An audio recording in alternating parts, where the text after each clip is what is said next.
Esta é a minha Bíblia. Eu sou o que ela diz que eu sou. Eu tenho o que ela diz que eu tenho. Eu posso fazer o que ela diz que eu posso fazer. Hoje eu serei tocado pela palavra de Deus.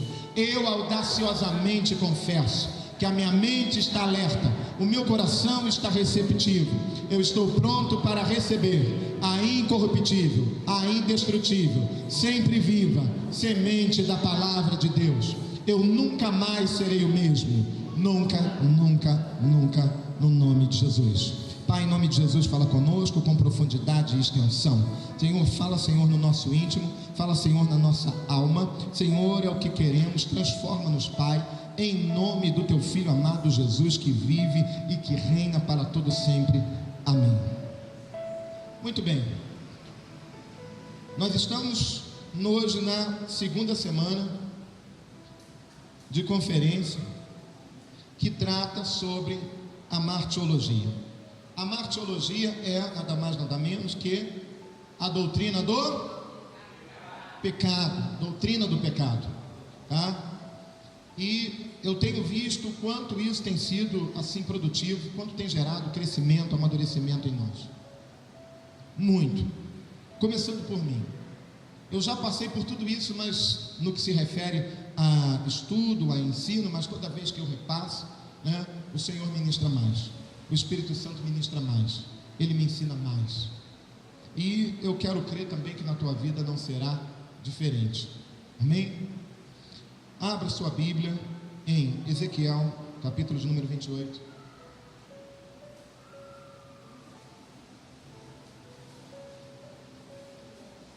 Verso 11. Ezequiel 28, 11.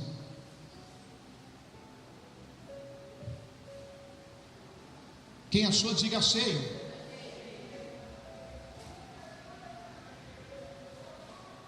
Veio a minha palavra do Senhor dizendo: Filho do homem, levanta-te, levanta uma lamentação contra o rei de Tiro e dize-lhes: assim diz o Senhor, tu és o sinete da perfeição, cheio de sabedoria e formosura. Estavas no Éden, jardim de Deus. De todas as pedras preciosas te cobrias o sárdio, o topázio, o diamante, o berilo, o ônix, o jaspe, a safira, o carbúnculo, a esmeraldas. De ouro te fizestes os engastes e os ornamentos. No dia em que fostes criado, foram eles preparados.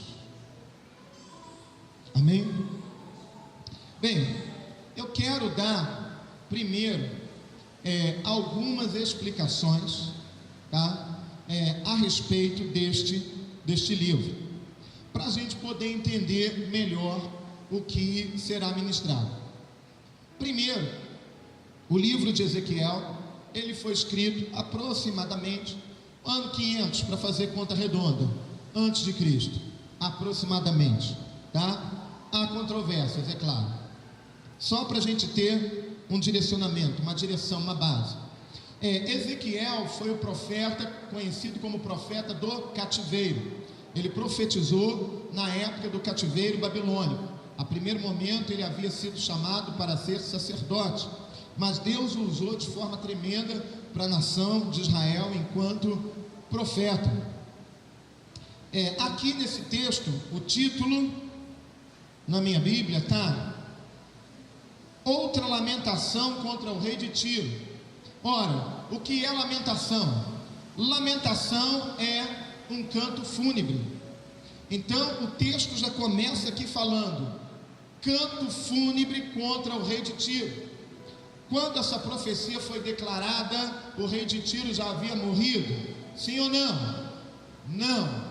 Não havia morrido. Então havia uma profecia a respeito dele, da forma pela qual ele iria morrer. Então lamentação fala de canto fúnebre. Aqui em Ezequiel, a gente vai observar no livro que algumas vezes o povo se lamentava, pranteava às margens do rio Quebar, ou seja, o povo cantava um cântico fúnebre, saudoso. de como eles eram felizes em Jerusalém, de como eles eram felizes, alguns em Samaria. A gente vai ler também um pouco de Isaías. Isaías já é um profeta que pré-cativeiro, ele pregou anos antes do cativeiro. E Isaías tem uma profecia, na verdade não uma pregação, mas uma profecia muito forte, que a gente vai ler também. E com a junção das duas profecias a gente vai entender sobre o que?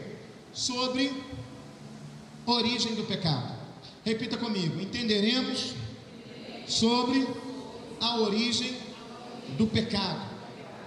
Bem, por que é importante entender sobre a origem do pecado? Ora, se você quer ter comunhão e relacionamento com Deus, você precisa entender sobre. Eu vou repetir: se você quer ter comunhão e relacionamento com Deus, você precisa entender sobre Deus. Forte isso, revelação forte, viu? Você precisa entender sobre Deus. Agora, se você quer evitar o pecado, você precisa entender e conhecer sobre, de preferência sem cometê-lo. Porque quando a gente sabe e entende do pecado com conhecimento de causa, é muito duro, é muito ruim. Então uma das formas, e a melhor forma que a gente tem, é através da palavra. Bem, primeira coisa, a gente precisa entender que é uma profecia. E agora eu quero que vocês sejam transportados junto comigo para a época do rei de Tiro, para a época do cativeiro de Israel, do cativeiro babilônico. Nós estamos agora aproximadamente 500 anos antes de Cristo, 480 anos antes de Cristo, aproximadamente. E essa profecia que foi liberada, a primeiro momento ela foi liberada para o rei de Tiro, o rei de Tiro. Tiro era uma cidade portuária, uma cidade muito rica, e eles eram inimigos de Israel. Mas era uma cidade, contudo, que tinha muito poder, muita riqueza, muita glória. O rei de Tiro, na época, ele era Etibaal. Etibaal não é um nome, Etibaal é um título. Era o Etibaal III. Etibaal significa com Baal. Baal, todos sabem a sigla de Baal. O que significa? Baal significa, primeiramente, muito bem, revelação forte. Alguns até tiveram essa revelação, mas fica com medinho de falar. Beuzebu. Depois vem Astarot, Asmodeu e Leviatã. Então esse camarada ele era com Beuzebu, Astarot, Asmodeu e Leviatã. Coisa pouca, coisinha pouca, suave, muito suave. E era esse o rei de Tiro. A profecia também ela remete ao passado. Nós estamos onde? Nós estamos a 470 anos antes de Cristo, 480 a 500 anos antes de Cristo. É o tempo que nós estamos. É esse tempo aqui. A profecia também remete ao passado. Ao passado ela está se referindo, nós vamos entender aqui, ela está se referindo a Lúcifer. A Lúcifer, sim, ela está se referindo a Lúcifer. E a gente vai entender. Quando a profecia liberada por rei de Tiro, ela pretendia também alcançar, Deus estava alcançando, estava acertando com essa palavra profética, quem estava operando por trás do rei de Tiro. E quem estava operando por trás do rei de Tiro era Lúcifer. Então ela remete também ao passado. Então você vai mirar nessa caixinha aqui, nesse cofrinho passado, nessa caixa o presente, e aqui nesse outro cofrinho você vai mirar o futuro. A profecia ela remete para o presente, para o passado para Lúcifer, para o presente é para quem? Rei de Tiro. Só para a gente entender, repita comigo: rei de Tiro remete a Lúcifer. E aqui no futuro ela vai se remeter a quem? Ao anticristo. Vamos ensaiar de novo. Aqui está se remetendo ao rei de Tiro, Etibaal. Aqui está se remetendo no passado a... E também a profecia ela remete para o futuro, que é o... Muito bem, muito bem. Eu estou sentindo que já tem doutores em teologia aqui nesse negócio. Eu estou sentindo, e eu vou convidar algumas pessoas para pregar, talvez até no próximo domingo. Muito bem. Bem, vamos para o texto. A profecia de Ezequiel é liberada. Deus começa falando filho do homem, e eu acho lindo quando Deus trata Ezequiel dessa forma. Em outras traduções ele fala homem mortal. Ele está falando da humanidade. Ele está falando da nossa fraqueza, da nossa limitação. Ele está falando homem mortal, homem efêmero, homem limitado.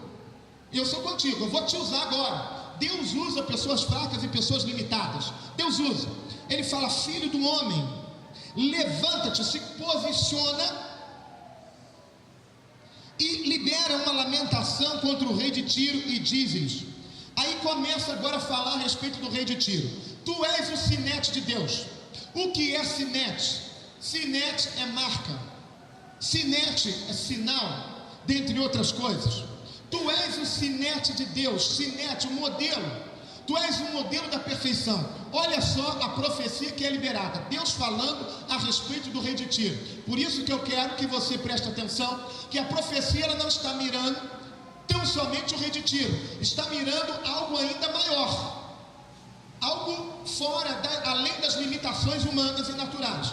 Tu és o sinete de Deus. Tu és o modelo da perfeição, cheio de sabedoria e formosura. Aí agora a gente entende que não era tão somente para o rei de Tiro. O texto diz, estavas no Éden. Eu te pergunto, o rei de Tiro estava aproximadamente há 1500 anos atrás no Éden, sim ou não? Não, ele não estava. Não tem como. Então a profecia, ela também está se remetendo a uma outra pessoa, a um outro ser. Então a profecia, ela está claramente se remetendo a um ser espiritual que está atuando por trás do rei de Tiro, Lúcifer. Estavas no Éden, deu a dica, deu a cola, no jardim de Deus. E aí fala agora de algumas características dele. Já falou que ele era cheio de sabedoria, cheio de formosura. Interessante como uma pessoa cheia de sabedoria pode cometer o que ele cometeu. Cheio de sabedoria e formosura. Estavas no Éden, no jardim de Deus. De todas as pedras preciosas te cobriam. Ele se cobria de pedras preciosas. Coincidentemente, os reis daquela época, quero colocar ênfase no rei de Tiro, tinha um peitoral. Ele tinha um peitoral. Um peitoral era uma peça que se colocava sobre a roupa. E esse peitoral era natural, os reis, aqueles reis que eram gloriosos, ter um monte de pedras preciosas colocadas sobre o peitoral. E aqui fala alguma das pedras, e possivelmente a maioria delas nós não conhecemos. E ele diz: o sárdio, o topázio, o diamante, o berilo, o ônix, o jaspe, a safira, o carbúnculo, a esmeralda, e de ouro fizeram os engastes e os ornamentos. E aí o texto dá a dica ainda: no dia em que foste criado foram preparados. Deixa eu te falar uma coisa, tanto o rei de Tiro quanto Lúcifer, quando foi criado, havia uma expectativa. Lúcifer não foi criado por acaso, o rei de Tiro não foi criado por acaso, foi criado para um propósito. Todas as pessoas são criadas para um propósito. O texto diz que quando eles foram criados, e agora eu estou me referindo a eles, presente e passado, quando eles foram criados, tudo isso foi preparado. Tudo isso foi preparado para um ser e para uma pessoa especial. Diz ainda o texto, no 11: tu eras querubim da guarda ungido. Opa, está se remetendo de novo a Lúcifer. Não está falando mais do rei de Tiro. A profecia agora ela tem um endereço. Está falando, tu és o querubim da guarda. Não, o rei de Tiro, Etbaal, não era um querubim. Existe uma escala hierárquica de anjos. Anjos, arcanjos, serafins e querubins. Ele era o querubim da guarda. Um dos propósitos dele era estar junto com Deus e zelar e preparar a adoração, zelar pela adoração e preparar a adoração. Ele estava muito próximo, extremamente próximo da santidade de Deus. Eu quero te dizer que possivelmente era o querubim mais próximo de Deus, mais próximo, muito próximo. E conforme vocês podem observar, havia muita glória nele. Havia glória dele? Havia sim. A glória que Deus compartilha conosco. A única glória que Deus não compartilha conosco de forma alguma é a adoração. Mas Deus compartilha glória conosco, honra é glória. Ele era glorioso, ele era honrado, o maior dos querubins certamente. E o texto continua dizendo: tu eras querubim da guarda, ungido, te estabeleci, permanecias no monte santo de Deus. Olha só, ele não ficava em qualquer lugar, ele ficava no monte santo de Deus, possivelmente aonde Deus habitava. Queridos, além do Pai, do Filho e do Espírito Santo, não há ninguém que fique ou que tenha ficado aonde Deus habita. Ninguém. Esse ser, ele ficava no monte santo de Deus. No monte santo de Deus. No brilho das pedras andava. Perfeito eras nos teus caminhos. Andava no brilho das pedras. Sabe a ideia que dá? Que ele reluzia. Ele reluzia, conforme ele andando, saía luzes. Como as pedras eram coloridas, deveria ser um jogo. Ele inventou o jogo de luz. Sabe essa iluminação power que a gente fica doido? Ele inventou que conforme ele andando, as luzes, o verde, o vermelho, o amarelo, ia cruzando. É uma coisa linda. Falo eu, não, Senhor. Estou conjecturando. No brilho das pedras andava. Perfeito era nos teus caminhos, desde o dia que foste criado até que se achou iniquidade. Pronto. Sábio, glorioso, formoso, mas foi achado iniquidade nele. No 16 diz: na multiplicação do teu comércio. Agora pode se remeter ao rei de Tiro. Voltou de certa forma para o rei de Tiro, porque eu disse que Tiro era uma cidade portuária, tinha muita riqueza. Mas vamos entender que tipo de comércio Satanás fazia. O marketing pessoal.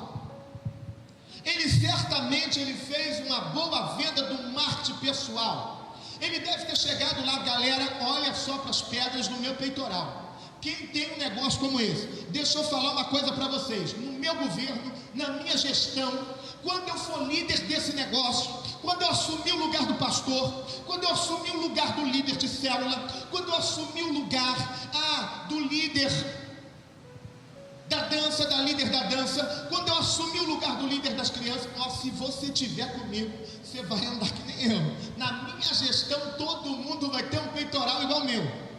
Possivelmente ele fez um grande marketing pessoal, porque a Bíblia diz que ele arrastou a terça parte dos anjos. A terça parte. Não foi a quarta parte, foi a terça parte. Foram muitos e muitos anjos. Na multiplicação do teu comércio, na multiplicação do teu marketing pessoal, se encheu o teu interior de violência. Como o interior de alguém pode se encher de violência? Quando se há um sentimento chamado inveja. Caim sentiu inveja de Abel, e quando ele sente inveja de Abel, sabe o que ele faz? Ele mata Abel. Todo invejoso é homicida. Todo invejoso é homicida. Inveja é um sentimento luciferiano. A psicologia talvez diga que é da alma, mas biblicamente eu vou te dizer, teologicamente, que é luciferiano.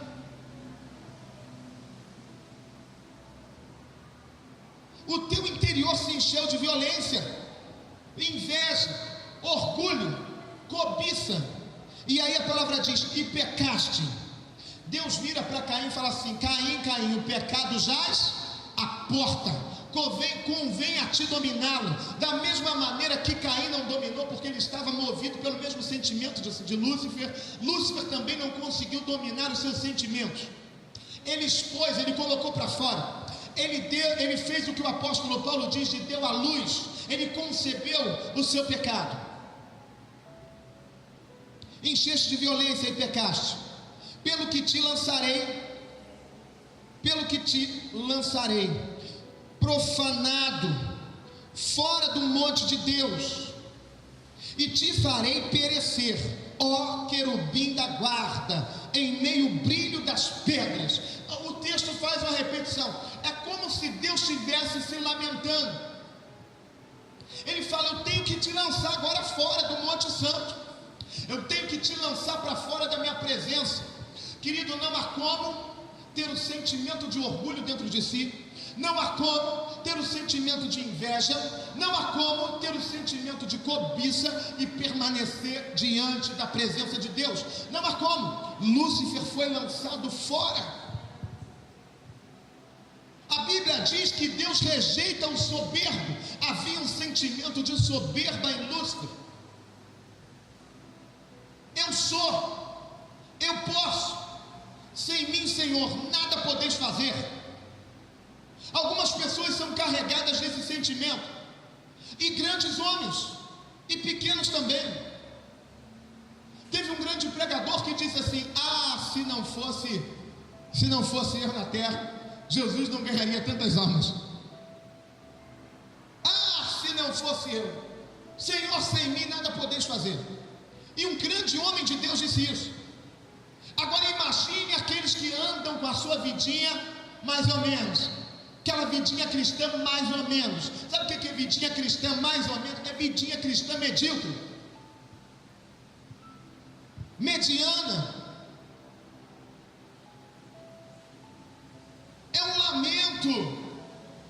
Andava no brilho das pedras, ó querubim da guarda. É como se Deus, através dessa profecia, estivesse falando: como você pode fazer isso? Depois de eu ter te dado tanto, depois de eu ter te salvado, te resgatado, agora não é para Lúcifer, agora é para você. Depois de eu ter te salvado, te resgatado, transformado a tua vida, te aceitado, depois de eu ter liberado tantas promessas, depois de eu ter preparado uma eternidade para você, depois de eu ter entregado o meu filho unigênito, como você pode fazer isso, ó querubim da guarda? É um lamento, é como se fosse algo inconcebível.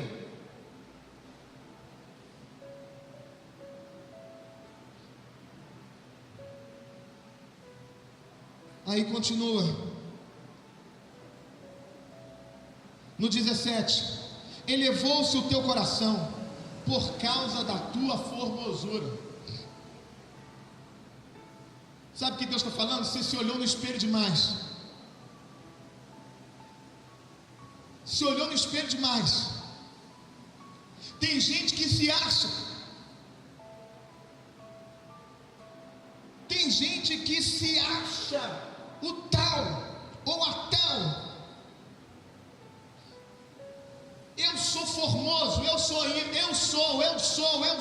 sou. Mas aqui ninguém é nada, só Deus que é alguma coisa. Elevou o teu coração, encheu o teu coração. Imagine, olha o que o texto fala: teu coração ficou cheio por causa da tua formosura. Corrompeste a tua sabedoria por causa do teu resplendor, glória. Lancei-te por terra diante dos reis, te pus para que te contemple. Contemple o que? A vergonha. O rei de Tiro, voltando agora para o presente, o rei de Tiro, ele foi destituído, ele foi envergonhado diante dos reis da terra. Satanás foi envergonhado diante dos anjos. Querido, o resultado de todo aquele que se enche, de todo aquele que se exalta, de todo aquele que é orgulhoso, é vergonha. Abre lá em Isaías, volta um pouquinho, capítulo 14.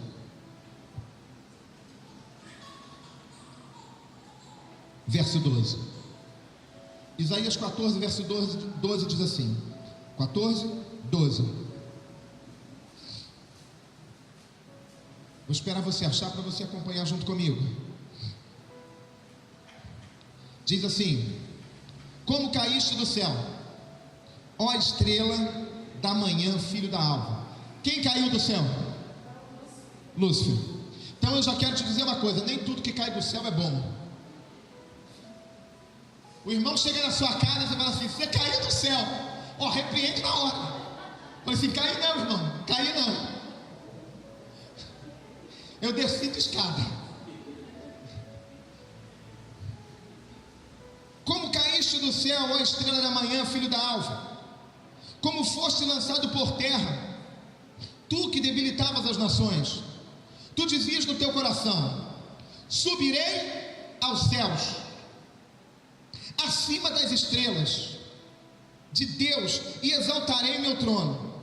No monte da congregação me assentarei, na extremidade do norte. Subirei acima das mais altas nuvens, e serei semelhante ao Altíssimo. 5 pecados Lúcifer cometeu, e 5 pecados, esses pecados são vigentes na igreja, vigentes, com data de validade muito longa, lamentavelmente. O primeiro, ele diz assim: subirei aos céus. Existem 3 céus. O primeiro, o atmosférico, é esse que a gente olha o céu, lindo, azulzinho, e nem azul ele é, mas tudo bem, isso é uma outra pregação. É o céu atmosférico. O segundo céu é o céu astronômico ou cósmico. E o terceiro céu é o céu aonde Deus habita. Quando ele diz subirei aos céus, ele está falando, sabe de quê? Querer estar num lugar onde ele não foi chamado para estar. Querer se posicionar numa posição que ele não foi preparado para isso. Vou dar outros exemplos. Quantas e quantas pessoas querem assumir posições que elas nunca foram chamadas nem por Deus, nem pelo seu líder, nem pelo seu pastor para assumir. Mas eu não sei por que cargas d'água ela decidiu, ela encheu o seu coração e falou assim: eu quero. Eu não estou falando para você não ter ambição, eu não estou falando para você não ter a ambição no sentido: eu quero crescer, eu quero prosperar, eu quero avançar, amanhã eu quero ser melhor do que hoje. Não, eu estou falando em você querer ocupar posições que não são suas. Eu estou falando de você querer o lugar dos outros. Existem pessoas que querem o lugar dos outros, seja no trabalho, na vida secular, mas na igreja a mesma coisa. Existem pessoas que ficam torcendo para o jacaré para que surja uma vaguinha para ela. Existem. Lúcifer estava torcendo para o jacaré, e o jacaré era ele mesmo, para que alguma coisa desse errado. E ainda que não desse, ele colocou no seu coração que ele queria aquela posição.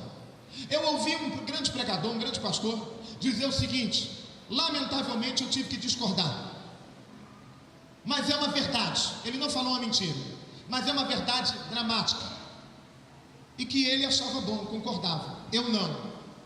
E ele disse o seguinte: nós não deveríamos brigar por serviço na igreja, mas por posição. Vou repetir: nós não deveríamos brigar por serviço, mas por posição. Ou seja, brigar por serviço: pastor, deixa que eu limpo, pastor, deixa que eu resolvo, essa semana a faxina é comigo, pastor, deixa que eu resolvo. Pode dispensar Valéria, Sirlene, irmã Ruth, Líbia, dispensa, é comigo. Evangelismo é comigo, pastor, deixa que eu faço. Ele diz que não deveríamos brigar por isso. E eu te digo uma coisa: essa é a briga legítima. Eu quero fazer, eu quero servir, eis-me aqui. Mas ele diz que deveríamos brigar por posição.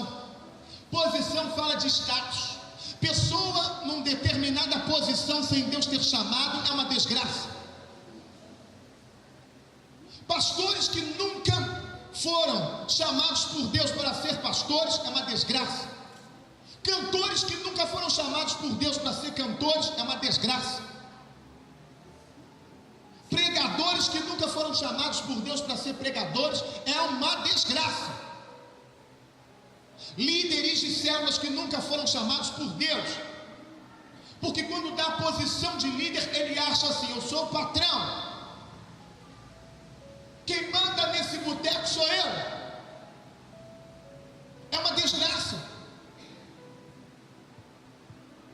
A pior coisa é as pessoas quererem posições das quais elas não estão preparadas para assumir.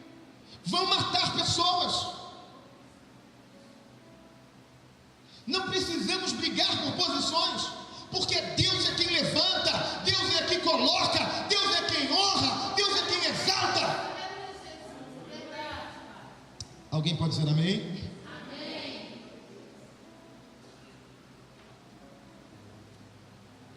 Segundo pecado dele: acima das estrelas de Deus exaltarei o meu trono. Sabe o que ele está falando? As estrelas de Deus são os anjos. Ele está falando de autoridade. Eu quero uma autoridade maior do que a do pastor Márcio Valadão. Eu quero. Porque do pastor Márcio é pouca coisa. Eu quero mais que o pastor Márcio Valadão. Eu quero. Subirei acima das estrelas. Eu vou mandar na pastorada toda. Vou mandar em todo mundo. Se eu assumir a célula, vou mandar nesse povo todo, eles vão ver como é que funciona o negócio. Uma autoridade totalmente errada, porque primeiro, para se ter autoridade, tem que se submeter à autoridade. Ninguém que se coloca debaixo de autoridade será uma autoridade. Ninguém. Não, eu temo a Jesus, eu sirvo a Jesus. Tá bom. E aí, quando um simples capetinha se manifestar, você corre. Simplesinho. Aí você dá linha na pipa, porque não tem autoridade. Chama o Valtair, chama o Valtair lá para me ajudar, né? Querido, autoridade, para se exercer autoridade, tem que estar debaixo dele. Lúcifer, quando decide sair debaixo da autoridade de Deus, acabou, não existe mais brilho, não existe mais glória.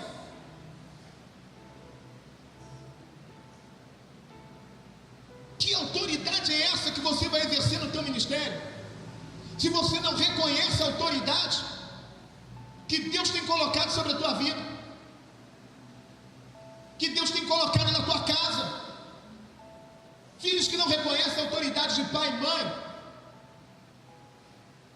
filhos que não reconhecem a autoridade do líder de célula, que é a autoridade, filhos que não reconhecem a autoridade do pastor. Sou pastor, eu não sou muita coisa mesmo não, mas o fato é que mesmo não sendo muita coisa, muito pelo contrário, sendo pouca coisa, Deus me investiu de autoridade e eu estou debaixo de autoridade. Eu estou debaixo. E efeito dominó. Deus, pastor Márcio Valadão, pastor Emerson Caetano, Guirmaldo Guerra, eu. Autoridade. E é debaixo dessa autoridade que eu exerço a minha autoridade. E é debaixo dessa cadeia de autoridade que você vai exercer a sua autoridade.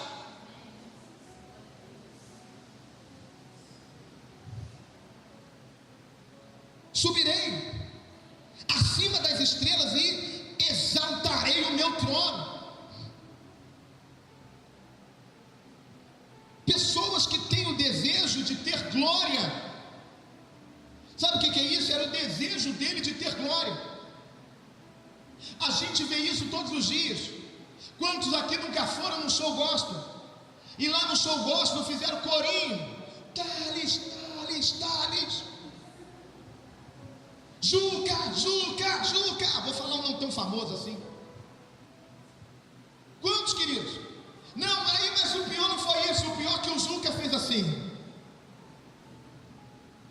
Recebeu a glória.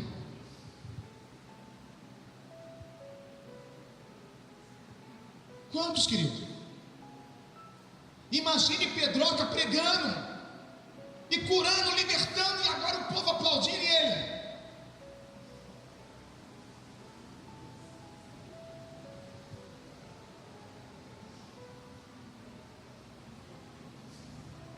Imagine, querido, isso é um sentimento luciferiano. Pessoas que querem receber glória estão possuídas de um sentimento luciferiano. Terceiro pecado: e no monte da congregação me assentarei, nas extremidades do norte. Aqui ele coloca agora um território geográfico, está falando de reino. Pessoas que querem construir o seu reino, elas não estão na igreja por causa do reino de Deus, não, elas querem o seu reino. É o meu reino,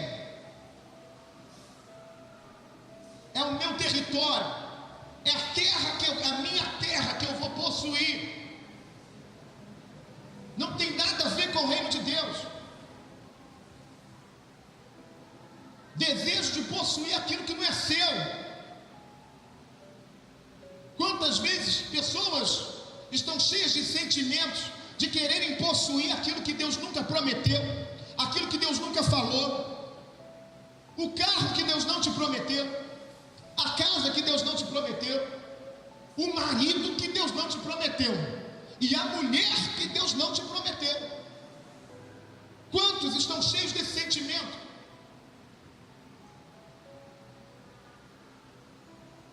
Quarto pecado: subirei acima das mais altas nuvens. Nuvem, sim, fala de glória de forma clara, fala de exaltação. Há um homem dentro da Bíblia que recebeu glória. O nome dele se chama Herodes. O nome dele é Herodes, é como ele se chama. Houve um momento que o povo aclamava por Herodes, e no momento da aclamação ele fala: esse é um Deus, não é um homem, é um Deus. E quando ele abre os braços, conjecturo eu, ele abre os braços e a Bíblia diz que ele foi comido de bicho, na hora. Pela misericórdia de Deus, pessoas não têm sido comidas de bicho, mas tem pessoas bichadas. Pessoas bichadas no meio gospel, pessoas bichadas na igreja. Ele ainda só não saiu para fora, porque é uma doença silenciosa. Ela, como diabetes, ela come primeiro por dentro. Quando ela chega a aparecer, porque já está tudo contaminado, tudo podre. Pessoas que não sabem fazer nada sem bater no peito e falar assim: bom, eu ajudei fulano, eu fiz para ciclano, eu fiz para Beltrano, eu levei uma cesta básica na casa do Zé. Ah, essa semana eu dei uma oferta para fulano, estava precisando, né? A gente tem que fazer a obra, né?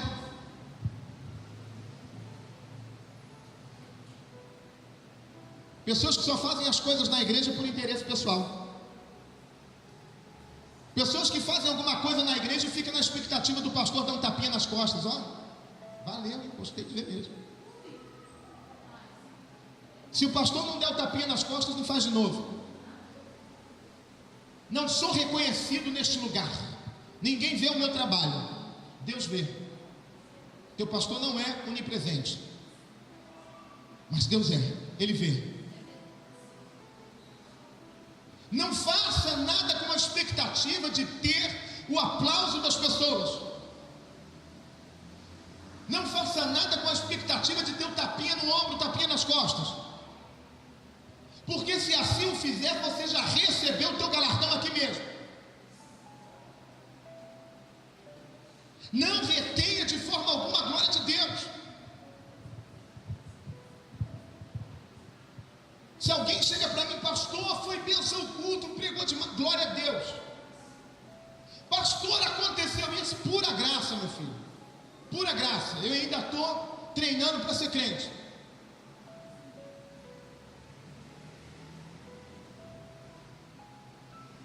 Não queira. Se é uma coisa que Deus não compartilha conosco, é glória de adoração. Não queira os aplausos da adoração para você. Sabe por que a gente tem visto tanto escândalo no meio da mídia? porque nós temos uma geração que tem recebido glória. E aí Deus permite que eles quebrem a cara, para eles entenderem que eles não têm glória nenhuma, muito pelo contrário, é inglória, é geração de Icabote, geração da inglória.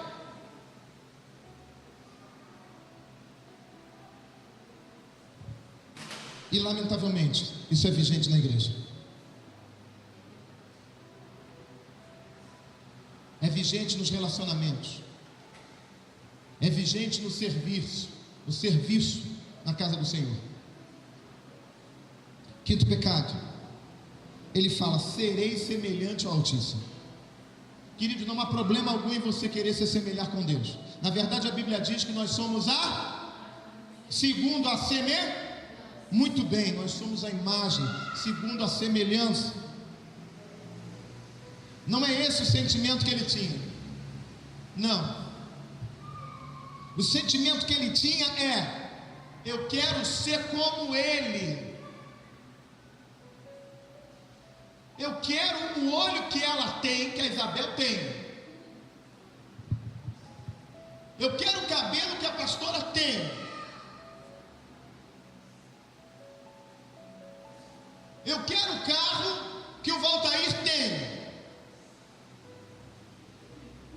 Eu quero a namorada que o Juca tem.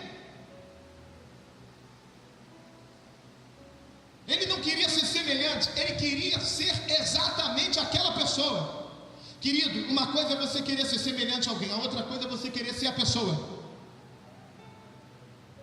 Uma coisa é você querer viver as experiências parecidas com o que uma pessoa viveu, a outra coisa é você querer viver a experiência que a pessoa viveu.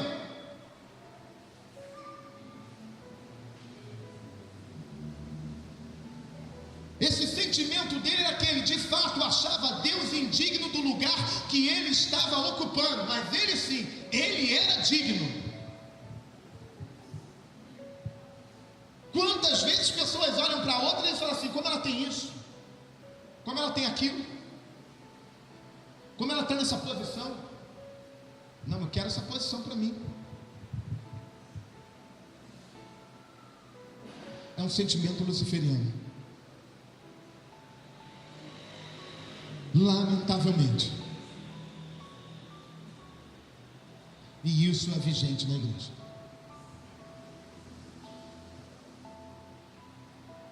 Nós vemos isso todos os dias.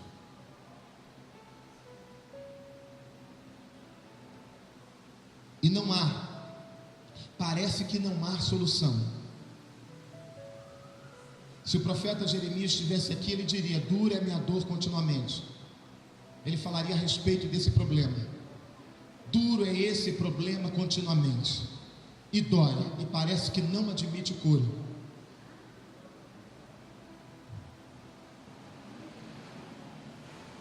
Quem está entendendo, diga amém.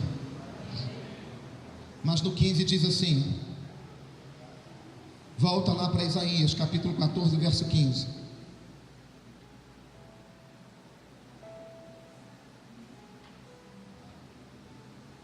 A sentença veio para o rei de Tiro. A sentença veio para Lúcifer. Eu falei na semana passada que Deus não criou o pecado. Deus não criou. Mas Deus permitiu que isso acontecesse. Porque Ele permitiu, eu expliquei na semana passada. Mas Deus não criou. E às vezes nós perguntamos: Senhor, fulano, pastor, meu líder, por que existem essas coisas? Por que existem esses sentimentos? Deixa eu te falar uma coisa. Satanás, Lúcifer, não precisou de ninguém para produzir e provocar esses sentimentos nele. Por isso ele é chamado de Satanás, de opositor. Se nós sentíssemos esse sentimento de nós mesmos, possivelmente nós seríamos um Satanás também. Mas lamentavelmente, isso entrou dentro de nós, desde o Éden, do pecado original. É uma semente que foi plantada em nós, a semente do pecado, a semente da desobediência, E ela produz isso tudo, todos esses sentimentos em nós. Mas é possível vencer isso em Cristo. É possível vencer todos esses sentimentos em Cristo.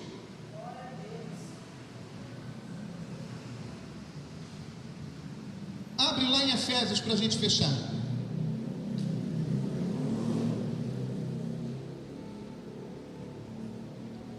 Vou te falar o capítulo e o versículo.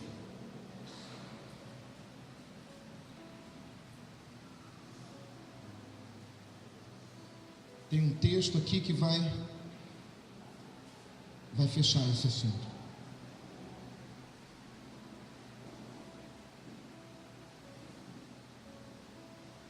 Capítulo 5. Efésios capítulo 5, verso 1.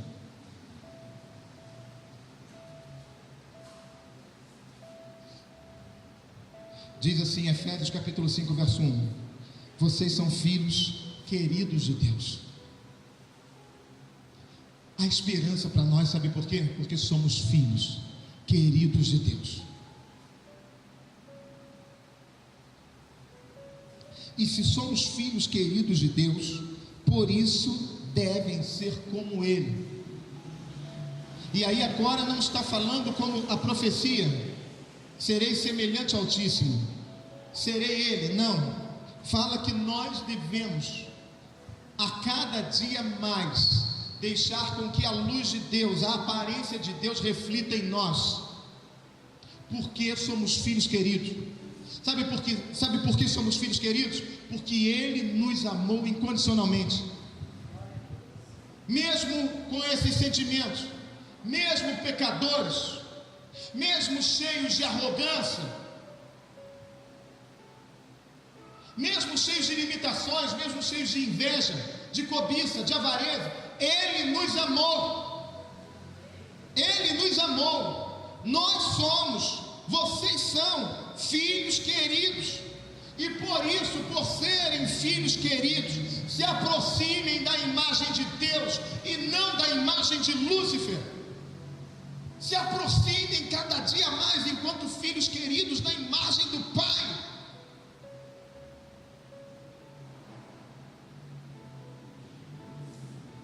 No 2 diz que a vida de vocês seja dominada. Por quê? Pelo quê? Por ódio, por arrogância, por inveja, maledicências? Não.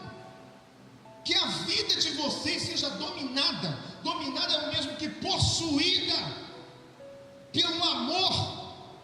E quando fala dominada pelo amor, está falando de um amor cheio de paixão. Que você seja apaixonado por Deus, que você seja apaixonado pela sua palavra. E quando esse amor for abundante na sua vida, todos esses sentimentos serão amenizados ou desaparecerão. Pessoas que são cheias desses sentimentos são pessoas que não amam, são pessoas que nunca conheceram o amor de Deus.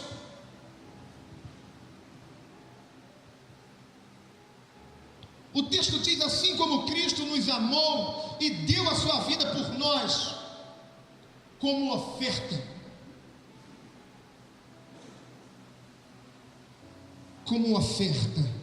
de perfume agradável. As ofertas e a conduta de algumas pessoas cheiram mal.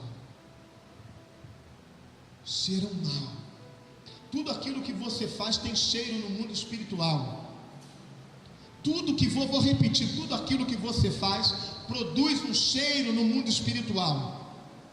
Ou bom perfume, cheiro de vida, ou cheira mal, cheira a morte, a podridão.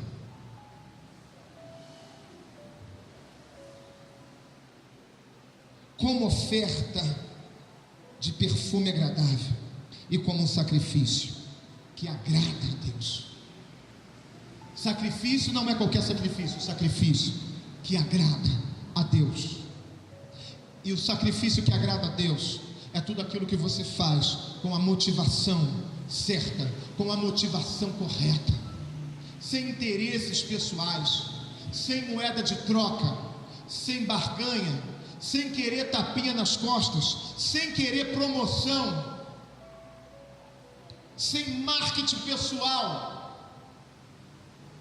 Nós vivemos uma época do marketing pessoal, que afinal de contas a propaganda é a alma do negócio. Isso não serve no reino de Deus.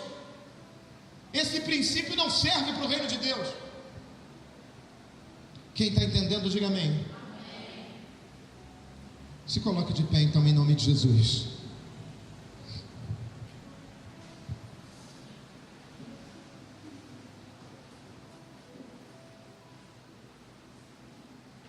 Eu quero orar.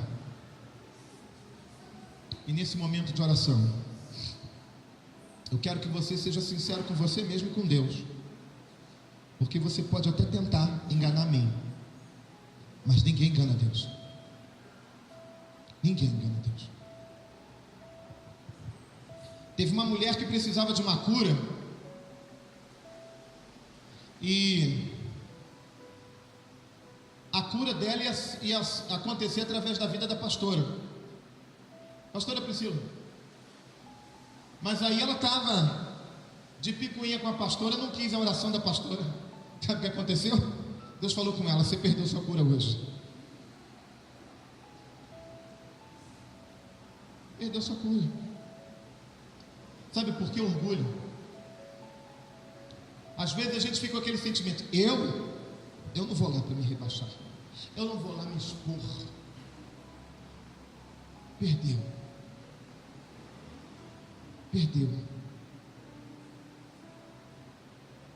Porque Deus sabe os sentimentos que estão dentro de nós de fato.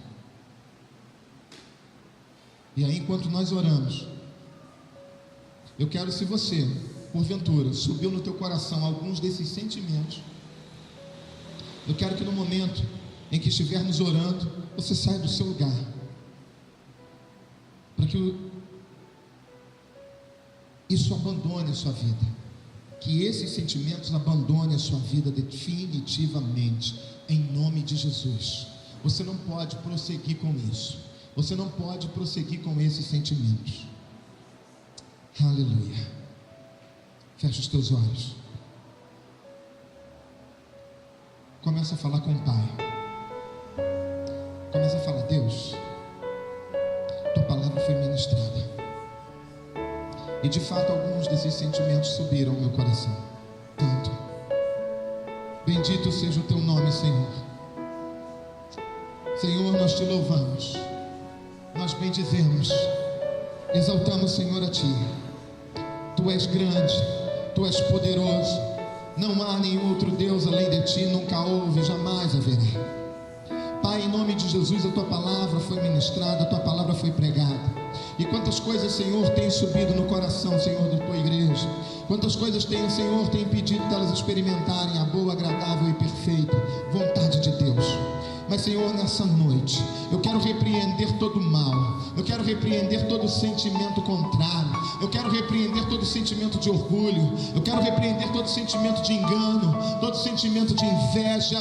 Eu repreendo agora, na autoridade do nome de Jesus Cristo. Eu quero ordenar que cadeias sejam quebradas, grilhões sejam rompidos, para a glória do teu nome. Nós determinamos agora a falência de todo mal, a falência de toda resistência, a falência de toda ação do inimigo. Nós rejeitamos agora, nós rejeitamos agora,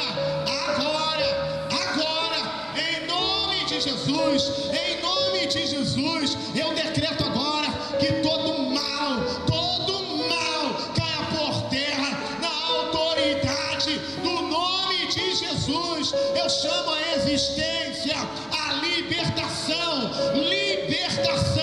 cadeias sejam quebradas, cadeias sejam rompidas, grilhões sejam rompidos agora,